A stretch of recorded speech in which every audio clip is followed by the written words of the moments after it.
మేము 5 సంవత్సరాలు కలిపి దాదాపు 3,20,000 కోట్ల రూపాయలు చేశాం.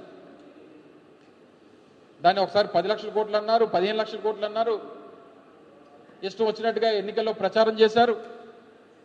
తీరా వారు అధికారంలోకి వచ్చిన తర్వాత అఫీషియల్గా రికార్డు అడిగితే 3,20,000, 3,10,000 చెప్పారు.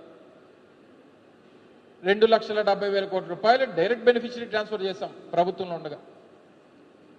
ఇది 3 లక్షల కోట్ల రూపాయలు అప్పు చేస్తే 2,70,000 కోట్ల రూపాయలు ప్రజలకు పంచాం. ఈయన 2,66,000 కోట్ల రూపాయలు అప్పు చేశాడు, సంవత్సరంన్నర అయింది.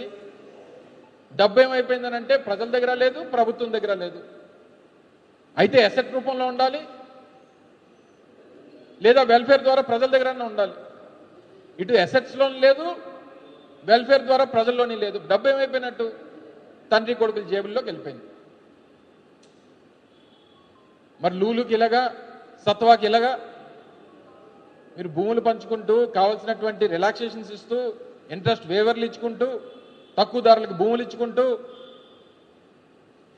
రూపాయికి 10 రూపాయికి భూములు పనిచేసుకుంటూ ఇది ఎవరబ్బ జాగీరిది?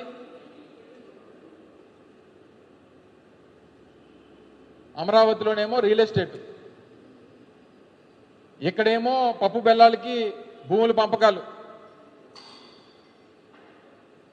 తీవ్రంగా దీని మీద డెఫినెట్గా ప్రజలందరూ కూడా గమనిస్తున్నారు. ఇప్పటికే రాష్ట్ర వ్యాప్తంగా, దేశవ్యాప్తంగా గడిచినటువంటి 24 గంటలుగా దీని మీద పెద్ద ఎత్తున చర్చ జరుగుతూ ఉంది.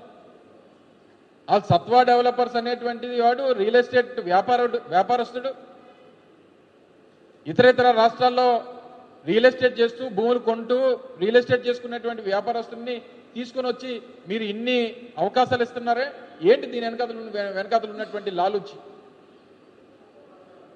ఇందులో మీ తండ్రి కొడుకులు ఎంత అందుకున్నారు?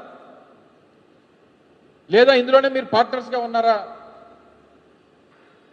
మీ తాలూకా పాత్ర ఏంటో అనేటువంటిది డెఫినెట్గా రాను రాను మీరు చేసేటువంటి ఈ అక్రమాలు, అన్యాయాలతో డెఫినెట్గా బయటపడతాయి. ఈరోజు మెడికల్ కాలేజీలు అంతా కలిపి 5,000 కోట్ల రూపాయలు ఖర్చు పెడితే 10 మెడికల్ కాలేజీలు పూర్తి అయిపోయి ప్రజలందరికీ ఉపయోగపడేది కదా. 2,66,000 కోట్ల రూపాయలు చేసిన ఒక 5,000 కోట్ల రూపాయలు దీన్ని ఖర్చు పెట్టి ఉండాల్సింది కదా. అది నాడు నేడు స్కూల్స్ బాగా చేయలేదు, ప్రభుత్వ పాఠశాలను అలాగే వదిలేశారు, ప్రభుత్వ హాస్పిటల్ని వదిలేశారు, ప్రభుత్వ వైద్య కళాశాలను వదిలేశారు. రైతులు రోడ్ల మీద పడిపోయారు. గిట్టుబాటు ధరలు లేనటువంటి రైతులు, ధాన్యం కొనుగోలు చేయనటువంటి ప్రభుత్వం, ఈరోజు రైతులంతా కూడా రోడ్డున పడిపోయినటువంటి పరిస్థితులు. రోడ్లు బాగాలేవు. ఏం చేస్తున్నట్టు సంవత్సరంన్నరగా? భూములు పంచుకొని తిరుగుతున్నారు, వాటాలు వేసుకొని తిరుగుతున్నారు. ఇది నీకు, ఇది నీకు, ఇది నాకు.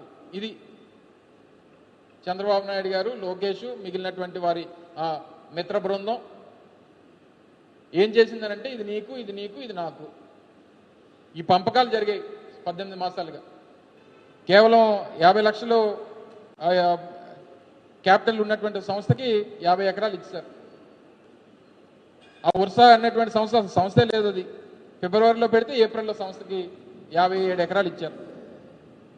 సో ఇటువంటి సంస్థలన్నింటినీ కూడా ఏ రకంగా అంటే లీగల్గా ఫైట్ చేయాల్సిన లీగల్గా ఫైట్ చేస్తాం. రేపు ప్రభుత్వం వచ్చిన తర్వాత తీసుకోవాల్సినటువంటి నిర్ణయాలు తీసుకుంటాం. సో ఏది ప్రజలకి మంచో, ప్రభుత్వం తాలూకా సంపదకి ఏది నష్టం కలిగించకుండా ఉంటుందో ఆ నిర్ణయాలు వైఎస్ఆర్ కాంగ్రెస్ పార్టీ తీసుకుంటుందో ఆ రకంగానే ఫైట్ చేస్తాం అనేటువంటి విషయాన్ని కూడా చాలా క్లియర్గా, కేటగారికల్గా మా పార్టీ కానీ మేము కానీ అందరం కూడా చాలా క్లియర్గా ఉన్నాం అనేటువంటి విషయాన్ని కూడా మీ ద్వారా తెలియజేస్తాం.